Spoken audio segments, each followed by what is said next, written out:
Hello friends, welcome to the channel.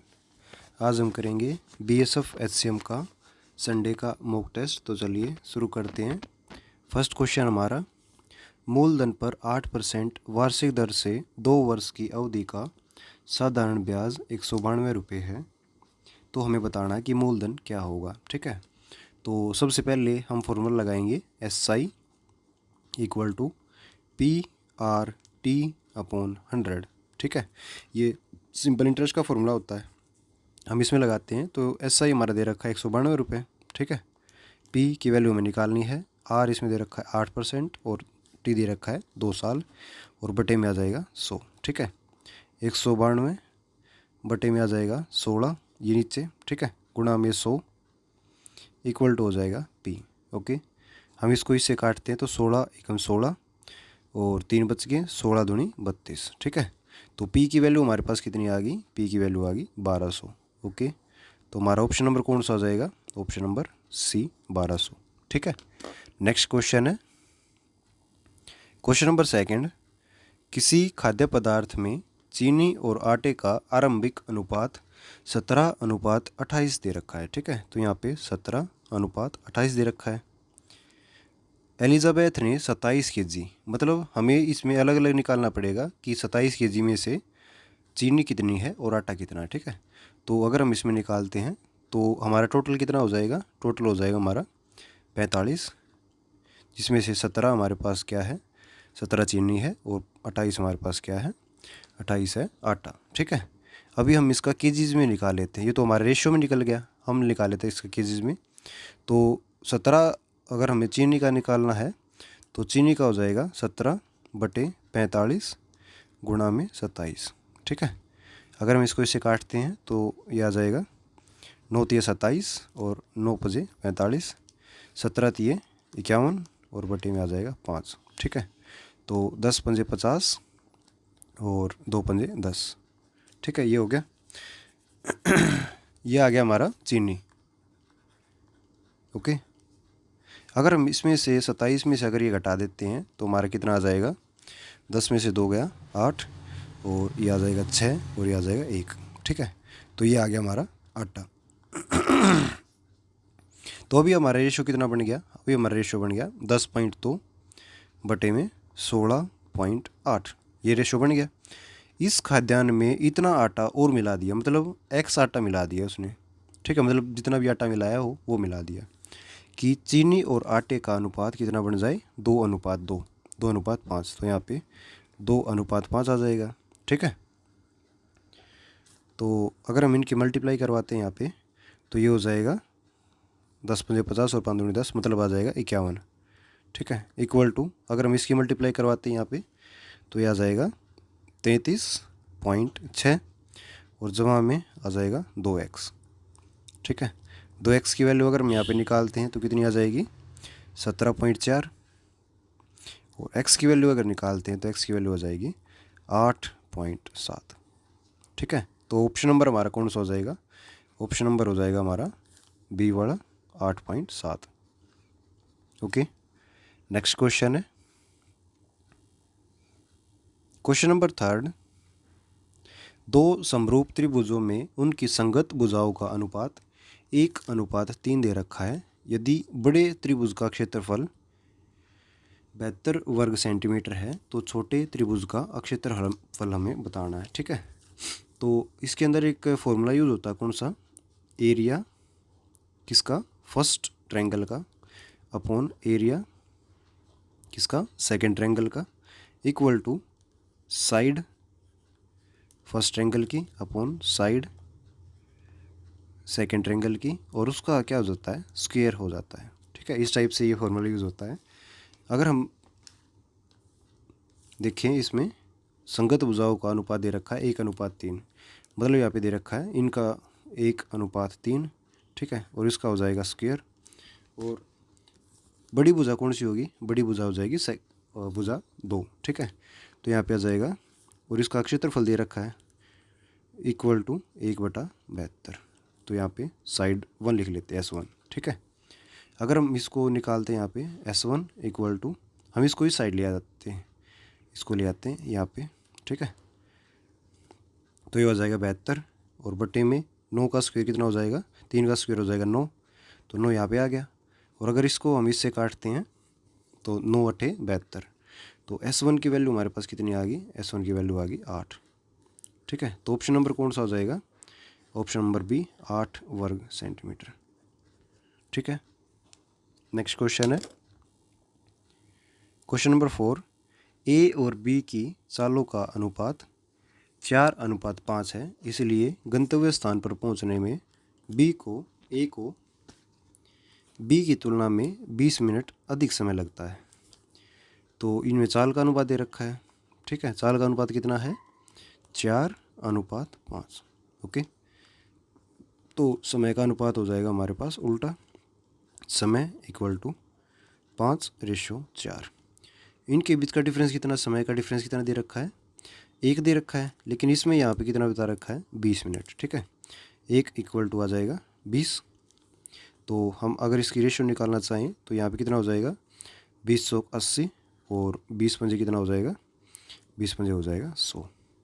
ठीक है, इस टाइप से हो जाएगा सारा। यदि ए अपनी चाल से दुगनी चाल से चलता है तो वह उस दूरी को कितनी देर में कवर करेगा। तो अगर हम देखते हैं यहाँ पे डिस्टेंस दे रखी है कांस्टेंट, मतलब वही चाल उसने बाद में भी तय करनी है और वही चाल उसने पहले भी तय कर रखी है। ठीक है, तो जो speed equal to distance upon time होता है, अगर हम डी को कांस्टेंट कर देते हैं इसको, तो स्पीड किसके इन्वर्सली प्रोपोर्शनल हो जाएगी, टाइम के इन्वर्सली प्रोपोर्शनल हो जाएगी। ठीक है, मतलब अगर हम स्पीड बढ़ाएंगे तो टाइम घट जाएगा और टाइम बढ़ाएंगे तो स्पीड घट जाएगी। ठीक है, इस टाइप से होता है ये। तो अगर वो चाल दुगनी कर देता है तो समय कितना हो जाएगा, समय हो जाएगा आधा। ठीक है, तो ये जब 100 मिनट लेता था तो टाइम भी अब आधा हो जाएगा, तो हमारे पास कितना टाइम आ जाएगा, 50 मिनट आ जाएगा। ठीक है, तो ऑप्शन नंबर कौन सा आ जाएगा, option number C 50 minute. Okay, next question है क्वेश्चन नंबर 5। बहुपद 5x² प्लस 5p-1x-2p+5 के शून्यों का योग उनके गुणनफल के जो 1/4 के बराबर है, p का मान क्या होगा, ये हमें बताना है। तो अगर हम इनका शून्यों का योग देखें तो शून्यों का योग क्या होता है, p प्लस क्यू। ठीक है, p प्लस क्यू होता है। और अगर हम इसमें देखें तो इसका मान क्या होता है, -b/a। ठीक है, -b इसमें कौन सा हो जाएगा, ये वाला, और a हो जाएगा हमारा 5। ठीक है, तो अगर हम इसको करके देखें यहाँ पे -5p-1 बटे में आ जाएगा कितना, 5। ठीक है, अगर हम इसको अंदर लेके जाते तो ये आ जाएगा 1 - 5p अपॉन में 5। और पी क्यू की अगर हम वैल्यू निकालते तो पी क्यू हो जाता है c/a। ठीक है, ये आ जाएगा हमारी ये, तो -2p प्लस में 5 और बटे में आ जाएगा 5 इक्वल टू -2p -5 और बटे में आ जाएगा 5। इसमें अगर आगे देखते हैं तो शून्यों का योग मतलब इनका योग उनके गुणनफल के 1/4 के बराबर है, मतलब इसकी value 1 - 5p upon 5 equal to इसके 1/4 है। ठीक है, तो 1/4 गुणा में -2p -5 बटे में आ जाएगा 5। ठीक है, अगर हम इन 5 को काट देते हैं यहाँ से, ओके, और इसको मल्टीप्लाई करवा देते हैं हम यहाँ पे, इस वाले को यहाँ पे मल्टीप्लाई करवा देते हैं। ठीक है, तो ये आ जाएगा 4 माइनस का 5p equal to -2p minus का 5 हो गया। अभी अगर हम इसको सोल्व करते हैं तो यहाँ पे 5 चौक 20 हो जाएगा, ना कि 5, तो यहाँ पे आ जाएगा 20p। ठीक है, अगर हम इसको इस साइड लेके आते हैं तो ये आ जाएगा 4 इक्वल टू -2p -5 और प्लस में आ जाएगा 20p। ओके, तो 4 इक्वल टू 20 में से 2 गया, ये आ गया 18p घटा में 5। इसको हम अगर इस साइड लेके आते तो ये आ गया 9 इक्वल टू 18p और p की वैल्यू यहाँ पे कितनी आ जाएगी, p की वैल्यू यहाँ पे आ जाएगी 1/2। ठीक है, तो ऑप्शन नंबर कौन सा आ जाएगा, option number D. Okay, next question है क्वेश्चन नंबर 6, एक छात्र द्वारा 5 विषयों में प्राप्त औसत अंक 75 हैं। उसके पहले 2 विषयों का औसत 65 दे रखा है। उसके अंतिम 2 विषयों का औसत कितना है? 85। उसके तीसरे विषय में कितने अंक प्राप्त हुए हैं? तो सबसे पहले हम निकाल लेते हैं 5 औसत 5 विषयों का। तो यहाँ पे आ जाएगा 5 गुणा में 75, तो ये हो जाएगा कितना? 375। ठीक है, इतना हो गया, मतलब इसके टोटल इतने अंक हैं। उसके पहले 2 विषयों में कितने हैं? 65 अंक है। तो पहले 2 विषयों के कितने हो जाएंगे? 65 गुणा में 2, 130। ठीक है, उसके अंतिम 2 विषयों के अंक कितने हैं? औसत है 85। तो यहाँ पे आ जाएगा 3 गुणा में 85, तो 5 ये 15। अंतिम 2 विषय हैं तो यहाँ पे 2 आएगा, ना कि 3। ठीक है, तो 2 आ जाएगा। तो 85 दूनी कितना हो गया? 170। ठीक है, अगर हम इन दोनों को जोड़ते हैं तो यहाँ पे कितना आ जाएगा? 0, 7 और 3 10, 1 1 2 और 1 3। ठीक है, मतलब 4 विषयों के अंक कितने हो गए? 4 विषयों, ये पहले 2 के हैं, ये दूसरे 2 के हैं। 4 विषयों के अंक हो गए 300। तो 5वां विषय का अंक कितने हो जाएंगे? इसमें से हम इसको घटा देंगे। ठीक है, तो वही हमारा आंसर आ जाएगा। तो 375 में से अगर हम 300 घटाते हैं तो हमारा आंसर कितना आएगा? 75।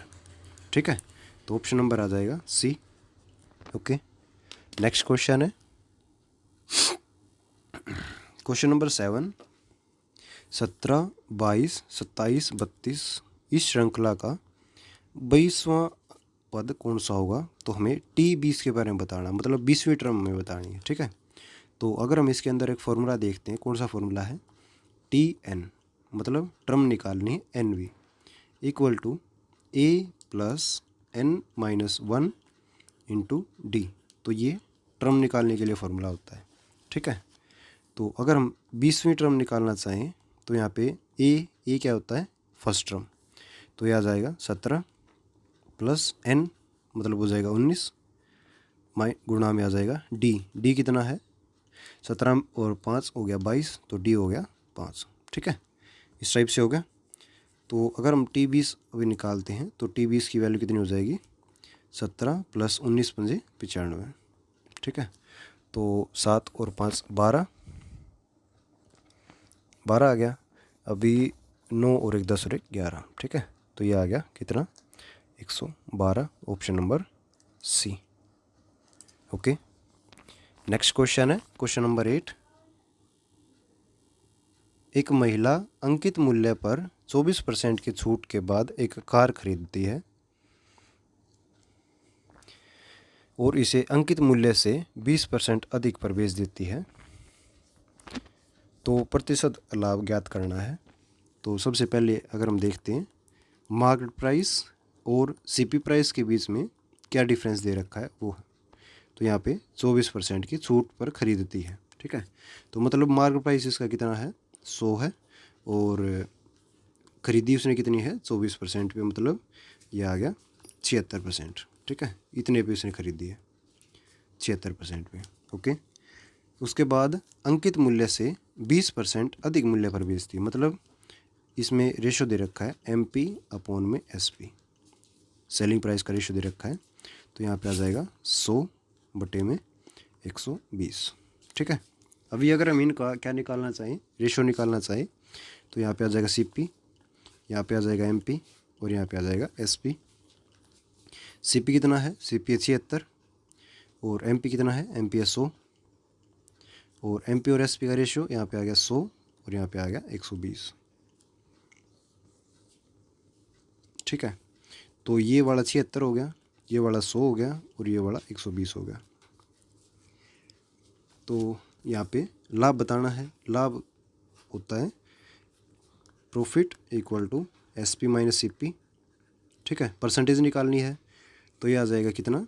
इन दोनों के बीच में कितना डिफरेंस है? 44 का, बटे में किस पे? CP पे, और गुणा में आ जाएगा 100। ठीक है, अगर हम इसको काटते हैं तो 11 चौक 44 और 19 चौक 76। ठीक है, और अगर हम इसको फर्दर काटते तो यहाँ पे आ जाएगा 1100 बटे में 19। ठीक है, और अगर हम इसको फ्रैक्शन में लेना चाहें तो ये आ जाएगा 57 सही 17/19%। ठीक है, option number B. Okay, next question है क्वेश्चन नंबर 9। यदि 5 प्रेषणों का माध्य 11 है तो अंतिम 3 प्रेषणों का माध्य क्या होगा वो हमें बताना है। ठीक है, तो यहाँ पे x + x+3 + x+4 + x+6 + x+7 upon में आ जाएगा 5 जो कि होता माध्य इक्वल टू 11। ठीक है, तो 5x इक्वल टू 5x + 20, क्योंकि अगर हम सभी को जोड़ते हैं तो 1 2 3 4 5। ठीक है, तो 5x हो गया, 5 7 और 4 4 और 3 7 और 6 13 और 7 20 और बटे में इक्वल टू हम इसको यहाँ पे मल्टीप्लाई करवा देते हैं तो ये आ जाएगा कितना 11 पंजे 55। ठीक है, तो 5x इक्वल टू 35, x की वैल्यू आ जाएगी यहाँ पे 7। ठीक है, तो अंतिम 3 का ऑपरेशन बताना है तो हमें इन 3 का बताना है। ठीक है, तो यहाँ पे क्या करेंगे x + 4 + x+6 + x+7 और बटे में कर देंगे 3। ठीक है, तो ये कितना आ जाएगा 3x + 6 और 4 10 और 7 17 बटे में 3। यहाँ पे इसकी वैल्यू रख देंगे कितनी 7 7 या 21 प्लस में 17 और बटे में आ जाएगा 3। ठीक है, ये हो जाएगा 7 और 1 8 2 और 1 3 और बटे में 3। ठीक है, अगर हम इसको काटते हैं तो यहाँ पे आ जाएगा 12 3 36 और 6 3 18। ऑप्शन नंबर कौन सा आ जाएगा, ऑप्शन नंबर बी वाला 12.67। ठीक है, नेक्स्ट क्वेश्चन है क्वेश्चन नंबर 10। 110 मीटर लंबी एक रेलगाड़ी 60 किलोमीटर प्रति घंटा की चाल से चल रही है। यह उस व्यक्ति को कितने समय में पार करेगी जो ट्रेन की विपरीत दिशा में 6 किलोमीटर प्रति घंटा की दर से दौड़ रहा है। मतलब रेलगाड़ी जा रही है इस साइड, ठीक है, और आदमी आ रहा है इस साइड।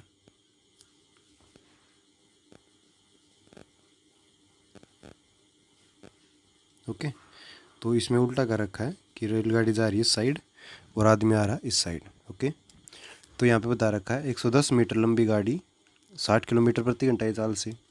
तो क्या होता है जो रिलेटिव स्पीड होती है, रिलेटिव स्पीड वो जुड़ जाती है। ठीक है, तो ये हो जाएगी 60 प्लस में 6, मतलब ये आ गया कितना 66 kilometre per hour.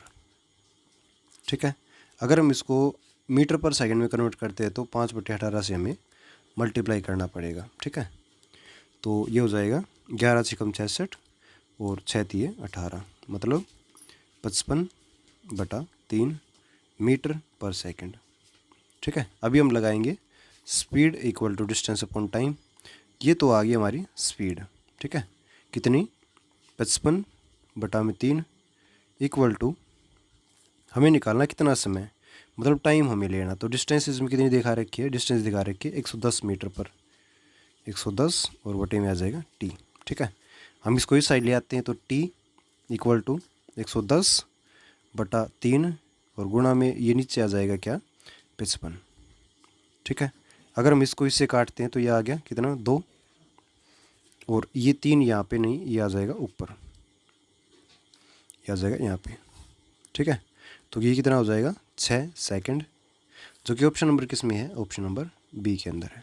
Okay, next question है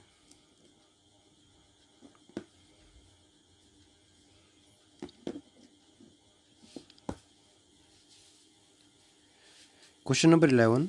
एक बिंदु किसी रेखाखंड को बिंदु 4,5 और -3,3 को जोड़ते हुए आंतरिक रूप से 2:3 के अनुपात में विभाजित करता है। बिंदु के निर्देशांक बताएं। अगर हमें बिंदु के निर्देशांक बताने हैं तो हमें सबसे पहले कौन सा एक फॉर्मूला होता है M X two plus N X one upon M one plus N, ठीक है, equal to M Y two plus N Y one upon M plus N. ये वाला फॉर्मूला होता है निर्देशांक निकालने के लिए, ठीक है। अभी x और y की वैल्यू निकाल दे, x1 y1 x2 y2, ठीक है। अगर हम इसमें लगाते हैं यहाँ पे mx2 का मतलब ये है m और ये है n। m की वैल्यू है 2, x2 का मतलब है -3, ठीक है, प्लस n यहाँ पे दे रखा 3 इंटू x1 की वैल्यू है 4, ठीक है, बटे में m प्लस n हो जाएगा 5 equal to m y2, m का मतलब 2, y2 हो जाएगा ये 3 प्लस n का मतलब 3 और y1 हो जाएगा 5 और बटे में m प्लस n 5 हो गया, ठीक है। हमने अभी अगर इनका रेशियो निकालते हैं तो यहाँ पे आ जाएगा कितना, -6 और प्लस में 12 और बटे में आ जाएगा 5 इक्वल टू 6 प्लस में 5 दिया 15 और बटे में आ जाएगा 5, ठीक है। अगर हम इसको जोड़ते और घटाते हैं यहाँ पे तो ये कितना हो जाएगा, ये वाला हो जाएगा हमारे पास 6 बटे में 5, ठीक है, इक्वल टू ये वाला हो जाएगा हमारे पास 21 बटे में 5, ठीक है। मतलब ये हमारे पास निर्देशांक आ गए किसके, x और y के। तो ऑप्शन नंबर हमारे पास कौन सा हो जाएगा, option number D. Okay, next question है क्वेश्चन नंबर 12। यहाँ पे दे रखा है tan थीटा इक्वल टू 7/24। तो हमें p का मान बताना है क्या होगा इसके हिसाब से। तो tan थीटा इक्वल टू 7/24 दे रखा है। तो अगर हम इसकी वैल्यू निकालना चाहें तो p वाला फॉर्मूला लगेगा, ठीक है, p h b। तो यहाँ पे tan थीटा कौन सा होता है, tan थीटा होता है p/b वाला, ठीक है। तो यहाँ पे आ जाएगा p और यहाँ पे आ जाएगा b, मतलब ये हो गया परपेंडिकुलर, ये हो गया बेस। अभी हमें निकालना हाइपोटेन्यूज। तो हाइपोटेन्यूज हमारे पास कितना हो जाएगा, हाइपोटेन्यूज हो जाएगा 25, ठीक है, ये हाइपोटेन्यूज हो गया। अभी अगर हम क्या करते हैं, हम यहाँ से सीकेंट थीटा और साइन थीटा की वैल्यू निकाल लेते हैं। तो सीकेंट थीटा हमारे पास कितना हो जाएगा, सीकेंट थीटा होता है h/b, h कितना है 25 और बेस कितना है, बेस है 24 का। और साइन थीटा अगर निकालते हैं तो sine theta equal to p/h होता है, p/h इक्वल टू ये हो जाएगा हमारे पास p 7 और h होता है 25, ठीक है। अभी हमें इसके अंदर वैल्यू रख देंगे इस वाले के अंदर। तो tan थीटा कितना है 7/24 घटा में सीकेंट थीटा कितना है 25/24 बटे में यहाँ पे साइन थीटा दे रखा है, ये आ जाएगा 7/25 इक्वल टू इसकी वैल्यू कितनी दे रखी है -p/28, ठीक है। अगर हम इसको सोल्व करते हैं तो यहाँ पे कितना आ जाएगा इसका, यह आ जाएगा -18/24 और अगर हम इसको ऊपर लेके आते तो ये आ जाएगा 7/25 इक्वल टू -p/28, ठीक है। इससे हम ये वाला काट देते हैं और अगर इसको इस साइड लेके आते हैं यहाँ पे, ठीक है, तो ये हो जाएगा -18/24 गुणा में 7/25 गुणा में 28 इक्वल टू p, ठीक है। तो हम इसको काट देते हैं एक बार।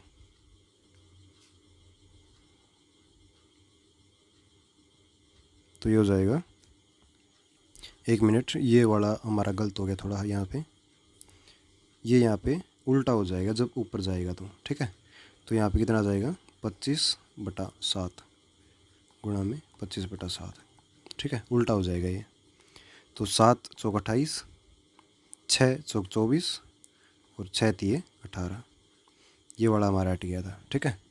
तो 25 तिया कितना हो गया 75 इक्वल टू p, ठीक है। तो p की वैल्यू कितनी आ गई, p की वैल्यू आ गई 75, जो कि ऑप्शन नंबर किस में है, ऑप्शन नंबर बी के अंदर है, ठीक है। Option number B. Next question है क्वेश्चन नंबर 13। पाइप ए और बी एक खाली टंकी को क्रमशः 16 मिनट और 32 मिनट में भर सकते हैं। पाइप ए और पाइप बी दोनों एक साथ खोले जाते हैं।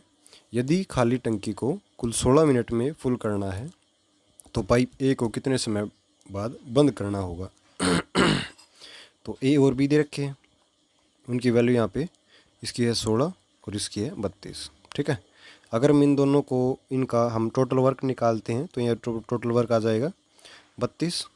ठीक है, तो यहाँ पे आ जाएगा 16 दूनी 32, ये इनकी आ गई एफिशिएंसी। मतलब ये 2 की एफिशिएंसी से काम करता है और ये 1 की एफिशिएंसी से काम करता है। ठीक है, तो हमें करवाना 32 काम। ओके, और ए को हमें बंद करवाना है। ठीक है, तो बी तो हमेशा चलता रहेगा 16 मिनट के लिए, तो 16 मिनट में 16 ही काम करेगा। ठीक है, और 2 के हिसाब से 16 मिनट ये कितनी देर काम करेगा, इसको काम करवाना 16। ठीक है, तो 2 के हिसाब से कितना काम कर देगा, 8 मिनट में ये सारा काम 16 कर देगा। ठीक है, तो 8 मिनट के बाद ये क्या हो जाएगा, बंद कर दिया जाएगा ताकि 32 काम हो सके। तो ऑप्शन नंबर आ जाएगा हमारा सी। ओके, नेक्स्ट क्वेश्चन है क्वेश्चन नंबर 14। पी क्यू एक वृत्त का व्यास है। तो अगर एक वृत्त बना लेते हैं यहाँ पे, ठीक है, जिसका केंद्र ओ है, तो यहाँ पे हम एक लाइन बना लेते हैं।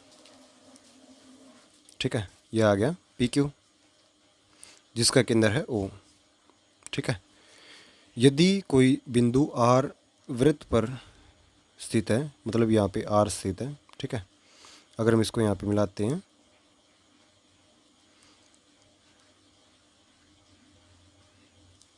और R P Q equal to 39 degree है, तो आर पी क्यू मतलब ये वाला एंगल यहाँ पे दे रखा कितना, 39 डिग्री।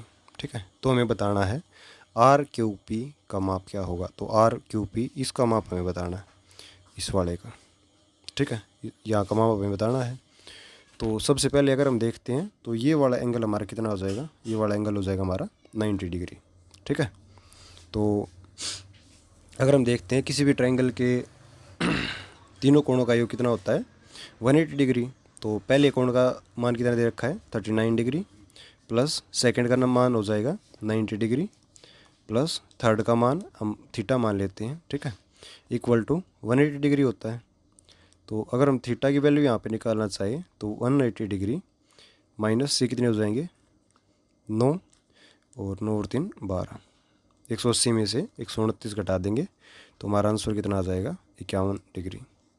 ठीक है, तो ऑप्शन नंबर आ जाएगा B, 51 degree. Okay, next question है क्वेश्चन नंबर 15। पी क्यू और आर एक कार्य को क्रमशः 9, 18 और 12 दिन में पूरा कर सकते हैं।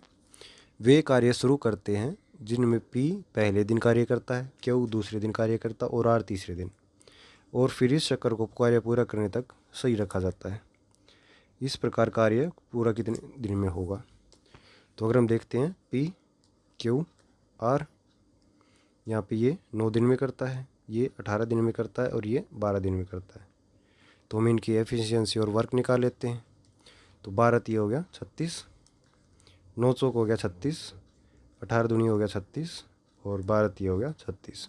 मतलब इस एफिशिएंसी से पी क्यू आर काम करेंगे। ठीक है, तो पहले दिन 4 काम होगा, दूसरे दिन 2, तीसरे दिन 3। ठीक है, तो 3 दिनों में कितना काम होगा, 4 और 2 6 और 3, 4 और 2 6 और 3 9 काम होगा। ठीक है, हमें काम कितना करवाना है, काम करवाना हमें 36। तो यहाँ पे 36 वर्क होगा टोटल। ठीक है, गुणा में आ जाएगा 4, तो यहाँ पे भी कितना आ जाएगा, गुणा में 4, तो 4 तीय आ गया 12। ठीक है, मतलब ये 12 दिनों में टोटल काम हो जाएगा। ओके, तो ऑप्शन नंबर कौन सा आ जाएगा, ऑप्शन नंबर बी, 12 दिन। ठीक है, नेक्स्ट क्वेश्चन है क्वेश्चन नंबर 16। एक वर्गाकार खेत का किनारा है 110 मीटर है। तो हम एक वर्गाकार खेत बना लेते हैं यहाँ पे। ठीक है, ये बन गया। एक मिनट, ये रेक्टेंगल बन गया, स्क्वायर नहीं बना, अभी ठीक बन गया। ठीक है, 5 मीटर चौड़े 2 मार्ग इसके किनारों केंद्र में रखकर उसके समानांतर एक दूसरे को काटते हुए जाते हैं।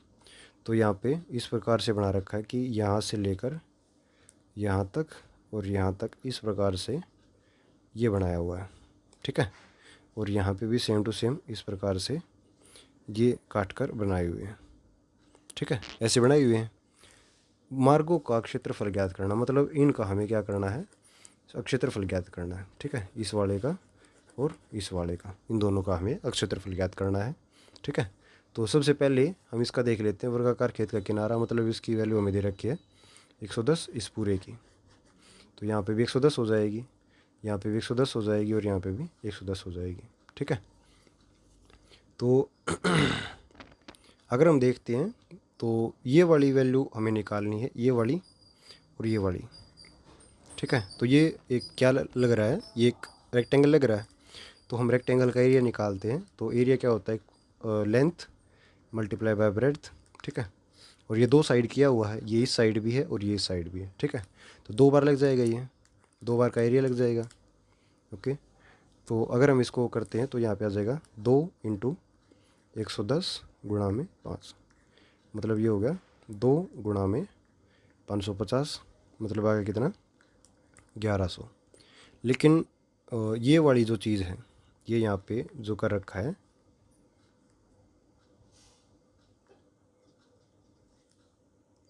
ये यहाँ पे ये हमने क्या ले रखा है, 2 बार ले रखा है। ठीक है, 2 बार ले रखा है, तो हम इसमें से इसको घटा देंगे यहाँ से। ठीक है, तो ये वाली वैल्यू यहाँ पे कितनी दे रखी है, ये वाली वैल्यू यहाँ पे दे रखी है 5, और ये वाली यहाँ पे वैल्यू कितनी दे रखी है, ये भी दे रखी है 5। ठीक है, तो 5 और 5 ये हो जाएगा 25। तो 1100 में से हम कितना घटा देंगे, 25, तो ये कितना हो जाएगा, 1075। ठीक है, तो ऑप्शन नंबर कौन सा हो जाएगा, option number C, 1175। Okay, next question है क्वेश्चन नंबर 17। यदि 750 रुपये को एक्स, वाई और जेड 3 भागों में इस प्रकार विभाजित किया जाता है कि x-5 को इस क्रमशः में बांटा गया, तो क्रमशः एक्स, वाई और जेड का हिस्सा ज्ञात करें। तो यहाँ पे दे रखा है x-5, y-z और z-15 इक्वल टू दे रखा है कितना, 5, यहाँ पे 4 और यहाँ पे 3। ठीक है, हम इसकी वैल्यू मान लेते हैं, ये 5 की है, ये 4 की है और ये 3 की है। ठीक है, तो अगर x की वैल्यू यहाँ से निकाल दो तो x की वैल्यू कितनी आ गई, 5 के प्लस में 15। y की वैल्यू यहाँ पे कितनी आ गई, 4 के प्लस में 10। z की वैल्यू यहाँ पे कितनी आ गई, 3 के प्लस में 15।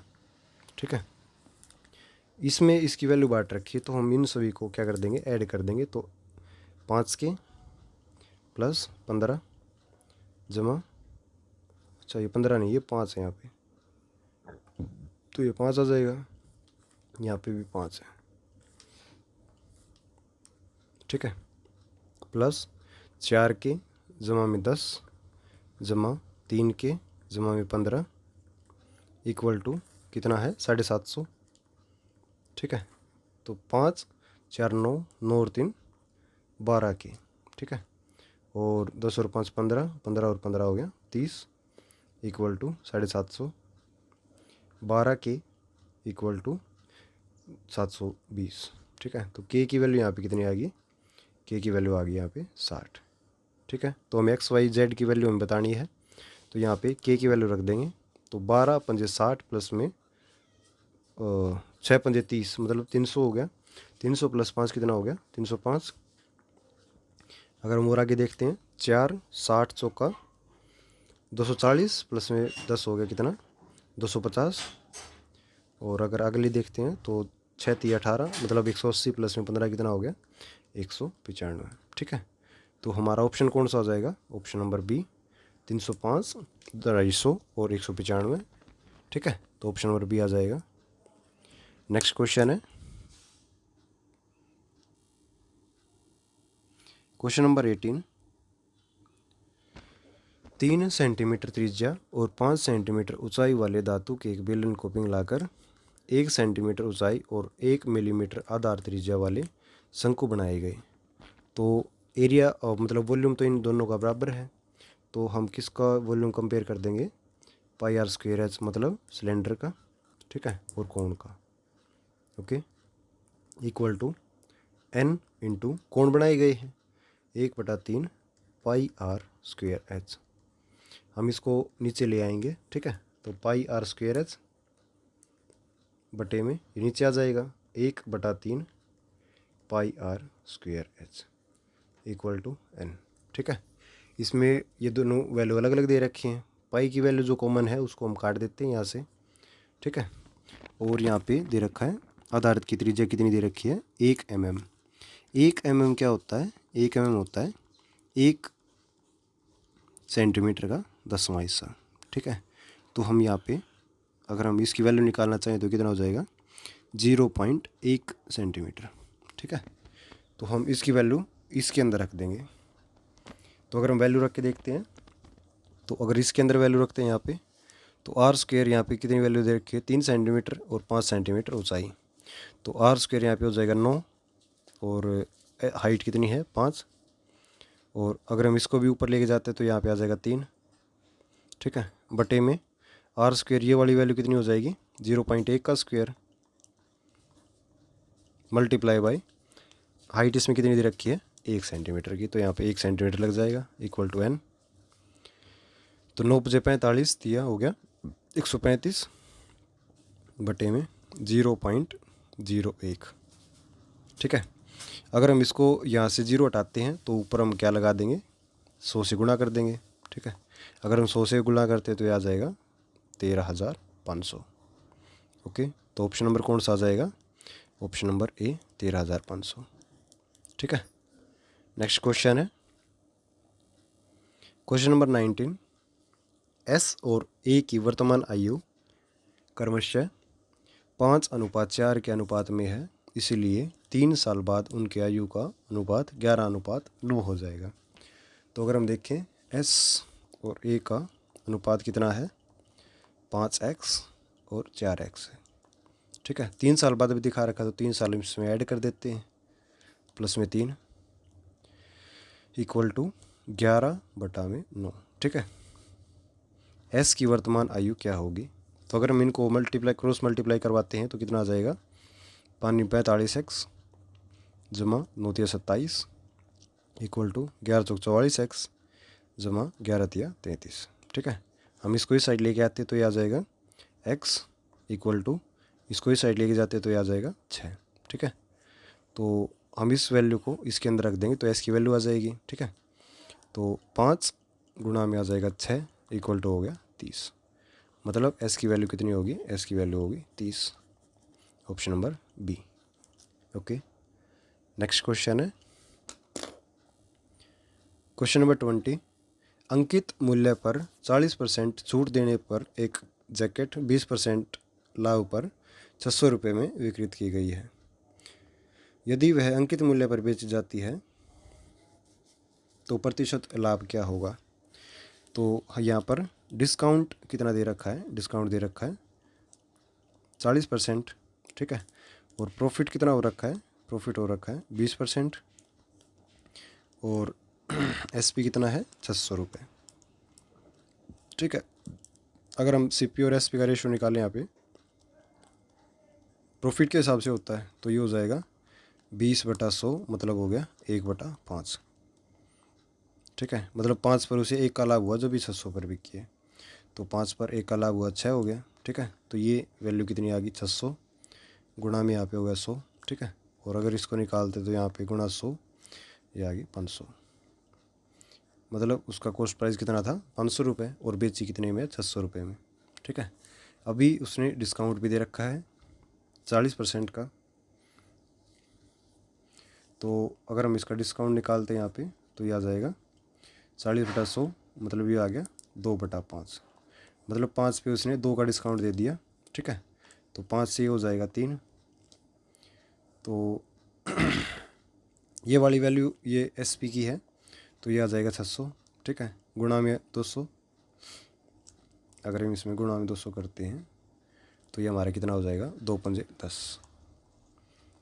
ठीक है, तो ये मार्क प्राइस हो गया, ये एमपी हो गया हमारा, ये एसपी हो गया और ये सीपी हो गया।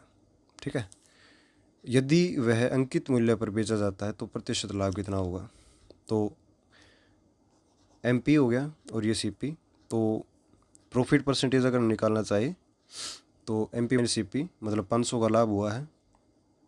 ठीक है, और 500 पर गुणा में आ जाएगा 100। ठीक है, तो ये प्रॉफिट कितने का हुआ है, 100% प्रॉफिट हुआ है। ठीक है, तो ऑप्शन नंबर आ जाएगा सी। ओके ओके फ्रेंड्स, हमारे 20 क्वेश्चन कंप्लीट हुए।